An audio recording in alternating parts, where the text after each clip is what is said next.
And in the upper right here on this large map, in the blue, teamless now, is Kelazhur.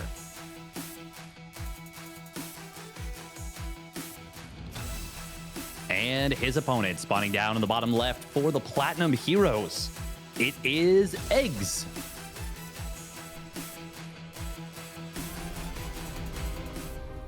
And Steadfast, we've seen the Bly Hearthstone series. We've seen Bly do all sorts of crazy things on this map every time he gets it.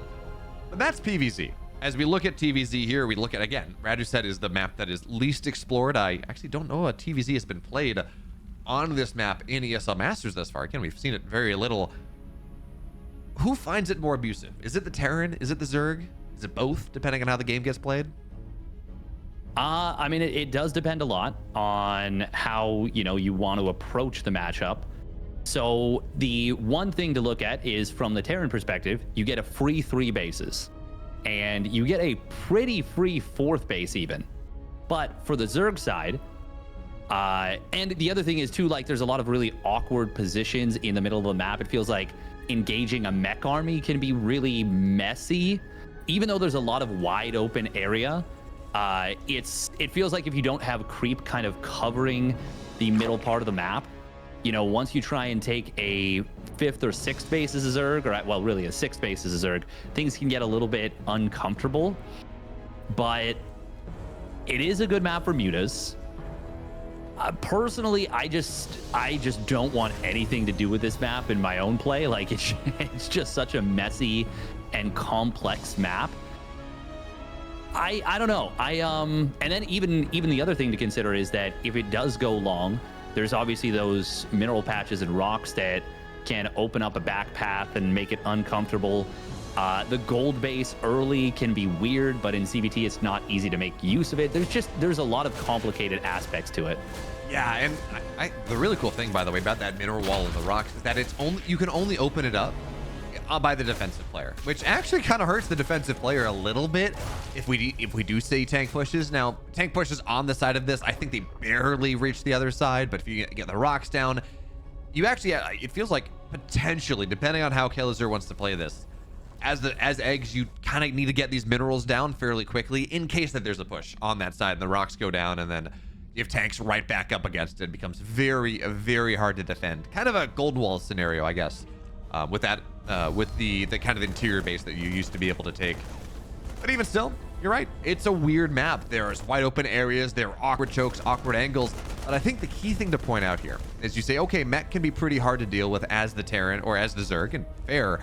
But Kelazhur has been one of those players that has been messing around with mech quite a bit in this matchup. So it's a map that might be good for mech. It's a player that has been enjoying his mech. We're gonna have to see. Yeah, he does go for something really interesting, which is a Hellion and a Cyclone off of the first Reactored Factory pairing. Usually it's double Hellion or double Cyclone. It's usually not one of each. I wonder if this is gonna unlock anything. eGGz, for his part, did open up gasless for a lot of this, and then took the double gas to the natural, and is now going up to a rather quick, all things considered, 3rd and 4th gas.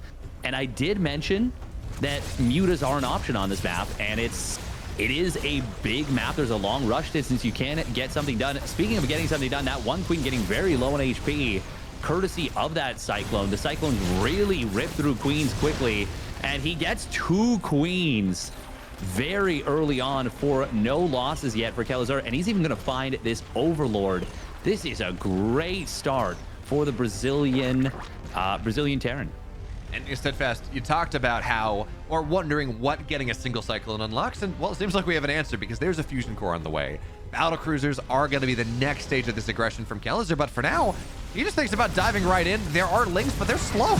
The roaches aren't out yet. This was such... Generally, when you go gasless, you go into Roach Blade because your Ling speed is so slow that it's really hard to make anything happen. It's hard to defend aggression like this.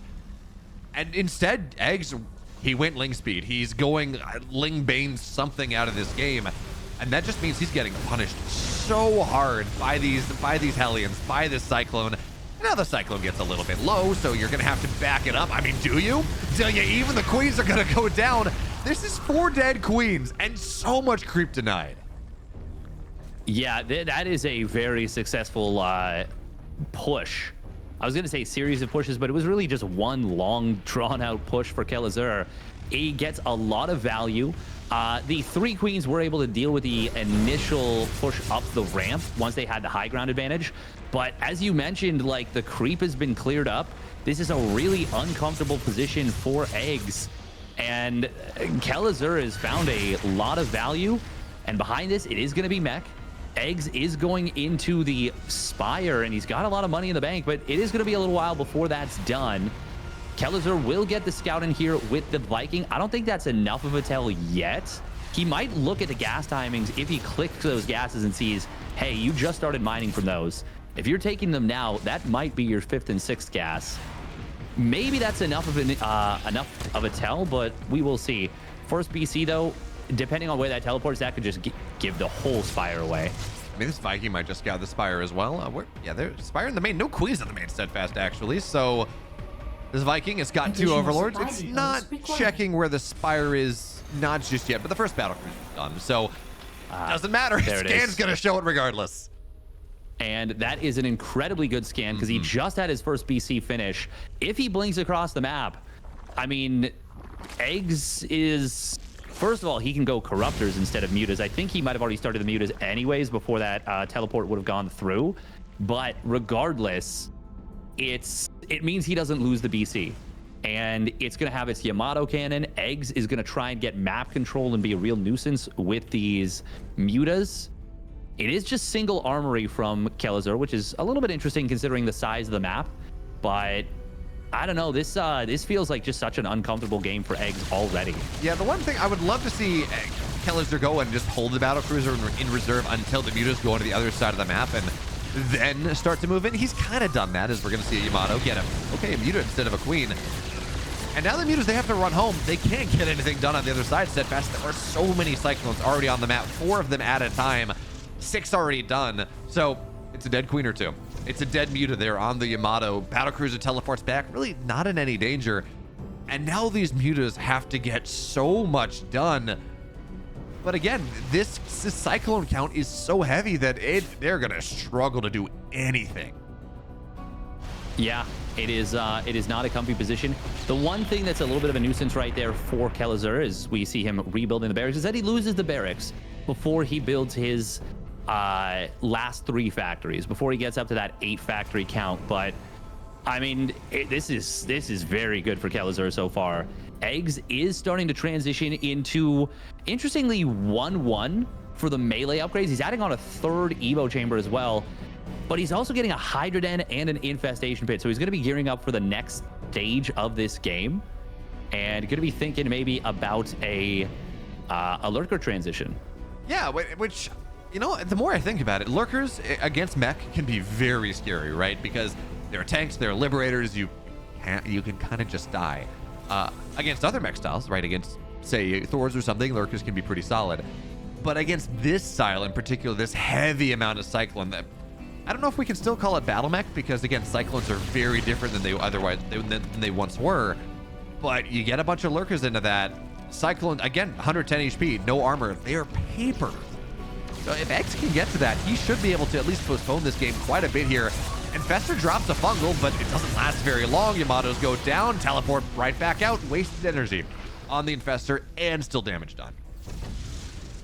Well, I mean, you can't say it's wasted energy on the Infestor when the Infestor dies, but I get where you're going with it. More so than anything, the BCs just get a little bit of damage and he just gets out. And the Mutas get dragged back home again. Those Mutas have added no value, like, whatsoever. It has been a dead barracks, and that is it. And I mean, when you commit to this many Mutas and you get so little done, chances are you're not going to have an easy time in this game. We do have Infestors right there. Yeah, they are out in a couple of numbers. He does need to get the Neural Parasite upgrade if he wants to have them be valuable in the fights. Mutas are going to try and get some value by diving in on top of these turrets. But here come the Hurricane Thrusters, Cyclones. The range is rather low and there was no scan. But that is still, how many Mutas did he just kill? He just killed 4 Mutas. Yeah, that's still very good for Kelazhur, and he got the Overseer. Yeah, just really tremendous value. The meters cannot do anything against this number of Cyclones. It's oppressive damage. And, you know, Steadfast, Cyclones were a solid answer in enough number when we're talking about mech versus mutas before the patch. And that was with their long cooldown on the lock-on that would kill mutas. Now that they are cooldownless, now that lock-on is just a permanent thing, well, mutas just die. It does not feel good. And now Kelazhur, he's maxed out. He's got +1 attack, 2-1 on the way. He's going to have Blue Flame as well. And this timing, it's a bit of an anti-timing, right? Because his upgrades are not there yet, but he's maxed out his mech against the Zerg, who has not been able to max out just yet. And at the very least, this gold base, you talked about how hard it is to take, how hard it is to do anything with in this matchup. Well, it's going to go down. It's not going to find anything in this game. No, it's just he can't even think about defending it. Kelazhur's just setting up for this 2-1 timing, by the way. He is just getting across the map now. He's also transitioning into, I was going to say I wanted to see the additional 3 factories. Not only does he get that, he also gets 2 more barracks and is absolutely going to be heading towards that Ghost Academy. He's got it done now, and we'll be able to go into Ghosts, which, I mean, he's preemptively countering his opponent's setup. An Infestation Pit is being built right here. A lot of Banelings for basically just 2 Cyclones. And even though there's Infestors here, I mean, the Hydras get kind of cooked right there. There is a counterattack on the other side of the map that is finding some value, but that is an orbital, not a planetary. The BCs were at home. 7 SCVs go down. That is a rather paltry amount for how many units go down. And if we look at the resources lost, we can see a very grim tale for the Zerg. Mutas are going to try to return home, but there are Thors right there. So Lings are going to, you know what, honestly, eGGz is going to clean this up. Kelazhur stayed a little bit too long. There was not enough buffer for the tanks. Lings and Hydras are going to get on top of it. But you're right, Steadfast. It's not that fight. It's the meta story here. Resources lost 5,000 in favor of Kelazhur. He knocked a base down. He killed a lot of Banelings. Kelazhur did hang around a little bit too long, and that's unfortunate. If you're a fan of Kelazhur and you want him to win this game, but it's that push still did so much. Yeah, well, the unfortunate thing is that it didn't kill any bases, but it definitely traded more than well enough to be totally fine. The Cyclones did fight away from the siege tanks a couple of times. Even though in that first phase of the engagement it didn't go too poorly, he didn't actually have enough tanks to like hold the position. So good cleanup from eGGz in that scenario, like very well done. Oh, the Infestation Pit must have been killed off because wait, did he cancel it? No, he must have canceled it. I don't know. It doesn't matter. Either way, Swarm Hosts coming on in is a very strange decision. And this is going to be a lot of Lings and Hydras going out on the counterattack for just about almost nothing. This Ling counterattack it's going to run into a lot of army and is not going to be able to find too much. Kelazhur is securing his 5th base now, and I mean, it was a little bit slow, you could argue, to getting up to this, but he's still in such a good position in this game. eGGz does have more and more Swarm Hosts being added on, and at least now with 12, it's a number that can potentially get something done. There is a BC counterattack on the other side of the map, and that is going to find the very paltry number of Corruptors, and this is something Kelazhur could have maybe done a while ago, but now he can really do it. And that is just being such a nuisance with these BCs. Use them basically on cooldown. And actually, he's getting quite a few Hydras. He does need to teleport out. Not paying attention there. Does end up losing one of the BCs. He could have gotten out of there without losing anything. Okay, that makes sense. The Swarm Hosts were being a bit of a nuisance. But now we see, I mean, without a Nidus Worm, those Swarm Hosts had to be very committed, and with their Locust mostly on cooldown, I mean, half of them are going to fire out. This looks like it doesn't have much to do against this army. Kelazhur, this is so many tanks. It's honestly too many. Against a Swarm Host play like this, it feels like it's too many tanks, but unlike that future game that we saw a couple days ago, he's not clumping them all together, and the Swarm Hosts are honestly not making connection anyways, but now Corruptor's going to dive into for vision, I guess. But here comes the entire army, F2A move on top of things, trying to break this army down. Random Infestor from the backside, and they will break the tank line for the first part. There's more reinforcements coming in from Kelazhur at this point. Snipes go down on the Corruptors because, again, finding value. And there is a Greater Spire on the way. Technically, against a bunch of tanks, that's pretty solid. But the Thor count as well, I mean, Greater Spire, Broodlords against Thors, not all that great. And the Lynx, they're getting a solid storm. Thors are dying. Kelazhur is showing us how, well, with how long the reinforcement path is, how hard it can be to push as the mech player. But even still, we've seen this 2 or 3 times now. The army may get cleaned up, but the value it gets every time it engages is just so much. Yeah, and this is just a symptom of Kelazhur already being quite far ahead in this game. That was not an army that, you know, was well versed, well set up to fight the way that it did. Kelazhur's, like the siege tanks were very much out in the open. There was very little to guard with the Hellbats, but eGGz is, I think, still just a little bit too far behind. We are going to see the caustic spray. Nice job right there from Kelazhur. Gets out of range. Ghosts, I mean, a couple of them have gone down, but they're still just mostly surviving. Even as the tank count does get whittled down, like eGGz just cannot replenish as fast as Kelazhur, which is such a funny thing to say, but it's 81 SCVs to 69 drones. We are going to see the Hydras and Locusts getting on top of those last 2 tanks. And once again, Kelazhur gets cleaned up. But once again, eGGz is just having a very difficult time scaling with his opponent. Yeah, it's very much a war of attrition here on this map. And yes, it's not surprising that a mech versus Zerg game is a war of attrition. That's how it tends to go. But normally, it's the war of attrition of the Zerg attacks into the Terran over and over and over again, and either breaks them or doesn't. It's not often a war of attrition where there's the Terran getting aggressive and sieging up and just getting damage done time after time after time, and again, being efficient. So you look at the resources lost and you look at kind of how that goes, you say, okay, this makes sense as a mech game. The way it's been getting played, though, is a little bit different, I guess, than kind of your standard kind of ladder mech game. That being said, it's similar result. Kelazhur, he's maxed out, he's got a bank here, he's starting to take the map. And again, he's got this army that can run across more ghosts this time, less tanks. I think I would still like to see some more Hellbats.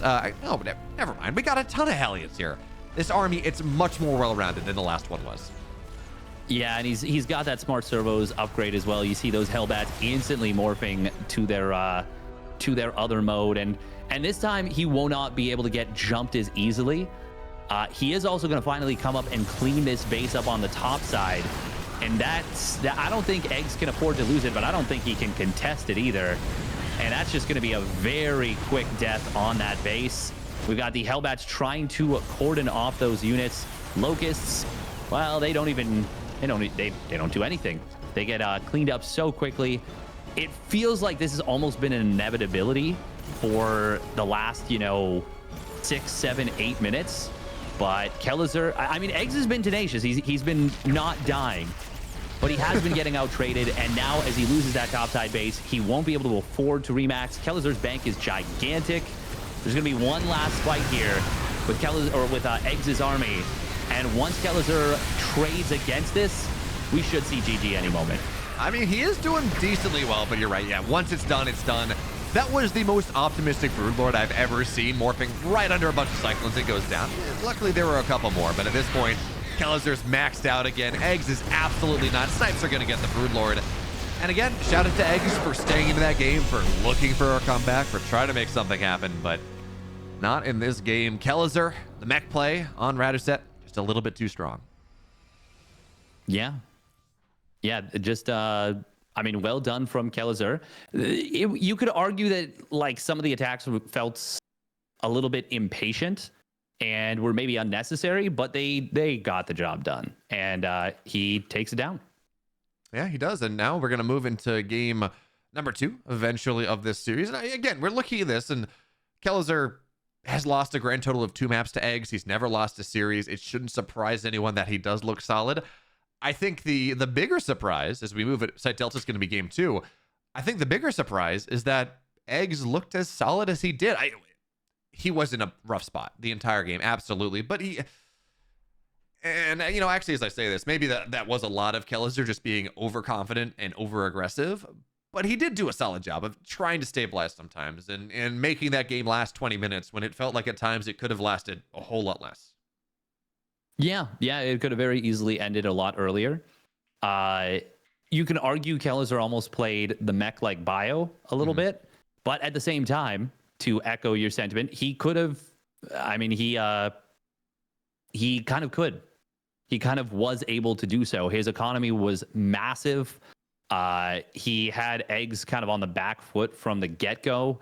eGGz did a lot of moves that didn't do anything. Like the mutas achieved so little value and then just straight up died during the fights.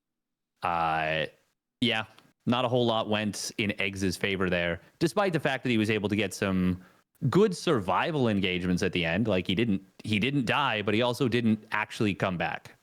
Yeah, and I mean, it's a lot of fights. They're like, okay, that's better than I expected, but you're still dead. Like, have fun. Yeah, yeah. Is something, maybe a silver lining. And I don't know that Kelazhur can do what he did in game 2 or in game 1 on Side Delta. It's a bit smaller of a map. It's not quite as mech friendly. So we're gonna have to see what happens. Side Delta, game 2. And in the upper left, in the red, doing pretty solidly, playing that mech game, meching it happen. In game number 1, it's Kelazhur.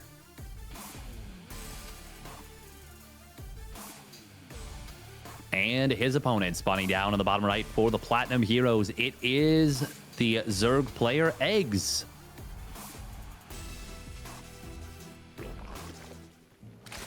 That fast? Ooh. Ooh. Sorry, go on. I was going to say something totally useless, but we have an early pool come out of eGGz, so talk about that instead.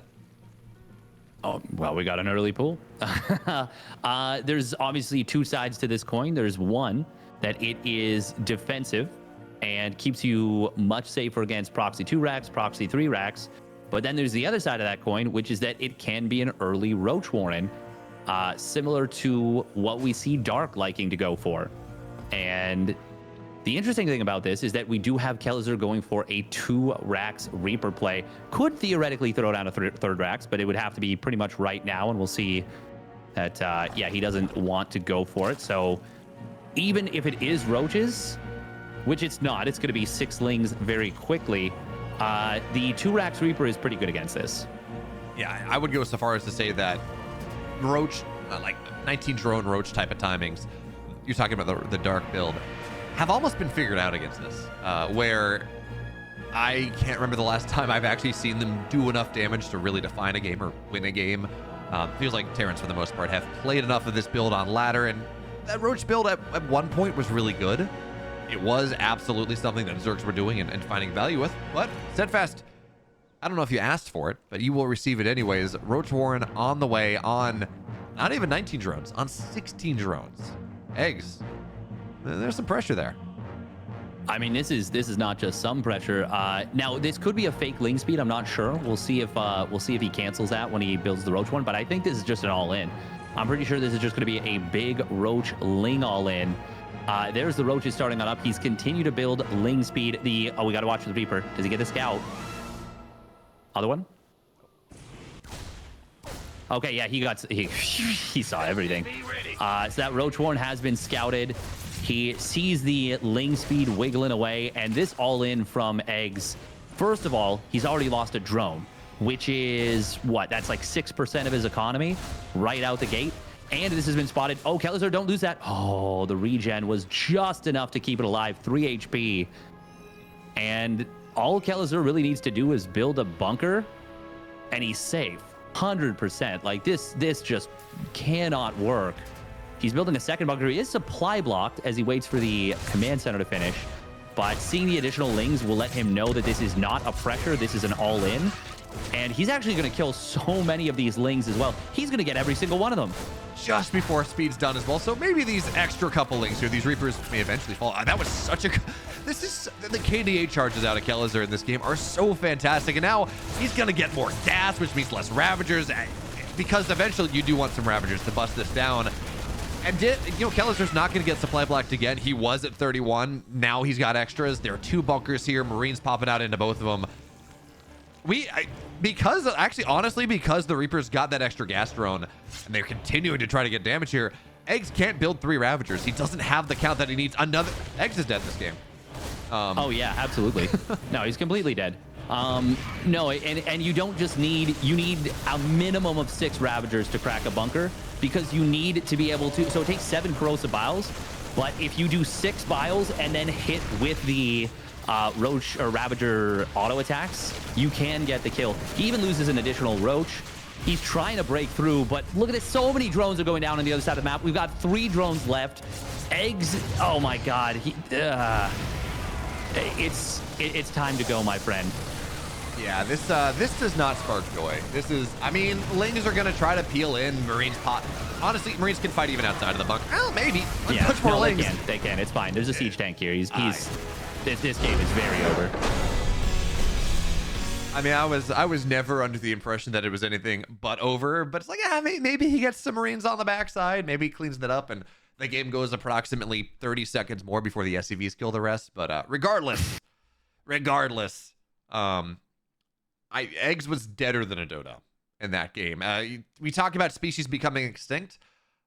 That species of All-In was never even given an opportunity to thrive. It's like some weird evolution that lasts 2 generations and goes down very fast. And now Kelazhur, he's up 2-0. He's won a long macro game. He has held off against the Roach build. The Roach All-In. And we look at Hard Lead for map number 3. eGGz, he's got to try something different, but he's lost the short game and lost the long game. Yeah. Well, that it was not. That's already a build that against the 2-Rax Reaper is going to be tough to make happen because you've already got that wall at the natural. Things are just defensively set up to favor the Terran. But then when you lose basically every drone at home, yeah, I don't know. It doesn't make you all that happy. That's gonna be the long and short of it. Again, luckily this is a best of 5, but I feel like I'm a little bit of cope right now. Again, though, eGGz held on remarkably well in game 1 after everything that happened. After, again, he committed to the muta play that didn't get anything done.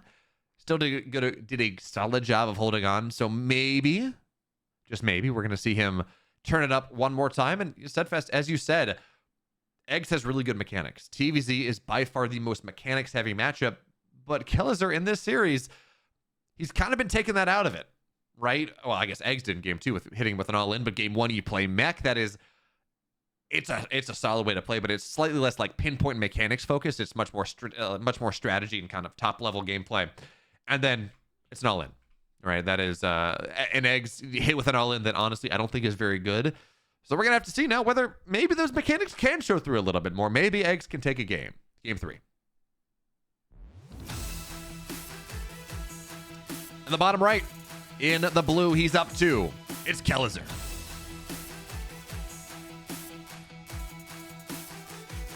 And his opponent spawning up the top left. He said, well, I all-in'd in game number 2. It didn't work. I'm going to all-in even harder, even earlier. He goes for 13-12 for the Platinum Heroes. It is eGGz. And I gotta be perfectly honest, this feels to me like he just doesn't feel any hope in this series. Yeah. Because going for an all-in like this in TVZ after the one in game number 2 got smacked down so hard, it almost feels like he's already given up in his mind. Like, it just does not feel like he thinks there's much chance. We'll see. Maybe he is going to be going for a Speedling expand, it looks like. But Kelazhur is going 3-Rax Reaper. This is very weird. I think you might actually be able to outproduce the Zerg off of this worker count and this drone count, even though they have the theoretical counter sort of with a very quick ling speed. eGGz is going to expand, of course. And Kelazhur will eventually expand behind this as well. But 1, there's already a wall at the natural. 2, there is already... Okay, you know what? No, okay, I actually don't hate this from eGGz. eGGz was looking for a command center first. So this is not him giving up on the series. He actually did have a game plan here. He was hoping that Kelazhur went with a command center first. Because against this, you actually do get ling speed out in time to cancel. Well, yeah, even a command center first. You can also get a no scout 1-Rax expand. You can get across the map. It just didn't work out for him. Yeah, and honestly, that feels like a oh, nice job there hiding it. It's just still a no. He will have the spore cancel against a player like Kelazhur. Betting on the fact that he's going to go CC first is Kelazhur's not the type of player to do that. Like, that doesn't... Oh, other side. There is a break in the wall. Yeah, Lings are going to get in. That's a lot of SCVs going down. Only one Reaper on this side of the map. So 5, 6 SCVs go down. The Reaper's dead as well. Oh my God. This is actually getting so much. This is getting far more than it ever had any right to. 10 dead SCVs. Reaper's falling. It's a full scout as well. And all of a sudden, I was talking about how I didn't like it. I did not. It doesn't feel like that's something that you would do against a player like Kelazhur. But all of a sudden here, the economies, they are, I mean, it's 12 workers to 12 workers. And technically, eGGz, his army will be better. Lings are better than Reapers in low numbers. Yeah. I mean, it depends on the numbers themselves, but the wall is the main thing. eGGz, though, is going for more Banelings. No, he needs to just drone up.